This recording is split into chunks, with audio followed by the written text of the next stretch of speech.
دیکھیں اصل میں والدین کی بڑی ذمہ داری ہوتی ہے، جس طرح سے والدین کا مقام و مرتبہ بڑا ہوتا ہے۔ اس وقت کے اندر بچوں کی تربیت کو لے کر کے والدین کو ہم دیکھتے ہیں کہ وہ زیادہ حساس نظر نہیں آتے ہیں۔ یہ حالانکہ موسٹ سینسیٹیو ایشو ہوتا ہے بچوں کی ٹریننگ کا، بچوں کی تربیت کا۔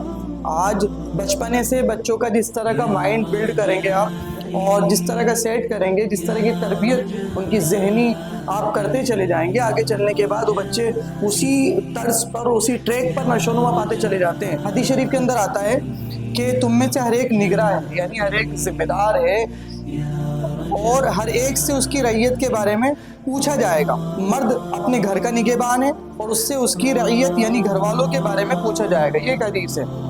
اس سے پتہ چل رہا ہے جو ذمہ دار ہے اس سے ان کے ماتحت، اس کے جو انڈر میں جو لوگ ہیں، جن کا وہ ذمہ دار ہے، ان کے متعلق سوال ہوگا۔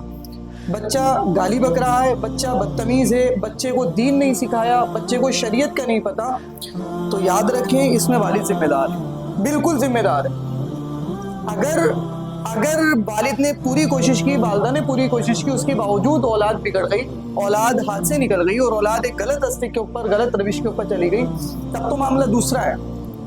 لیکن ہماری لاپرواہی کی وجہ سے اگر اولاد غلط ٹریک کے اوپر آتی ہے، رانگ وے کے اوپر اگر آ جاتی ہے، تو پھر ہم ذمہ دار ہیں۔ حدیث شریف میں نے آپ کے سامنے پیش کر دی کہ تم میں سے ہر ایک نگران ہے۔ دوسری حدیث شریف میں آتا ہے کہ جب انسان مر جاتا ہے تو اس کے عمل کا جو سلسلہ ہوتا ہے وہ ختم ہو جاتا ہے، لیکن نیک اولاد، جس انسان کی نیک اولاد ہے، وہ نیک اولاد جس کی تربیت کی دینی نبوی، اور اس کو چھوڑ کر کے انسان اس دنیا سے گیا ہے، تو نیک اولاد اس کے لیے آخرت کا ذریعہ بنتی ہے، وہ دعائیں کرتی رہتی ہے، اور اس کو قبر میں پہنچنے کے بعد بھی باپ کو اور ماں کو ثواب ملتا رہتا ہے۔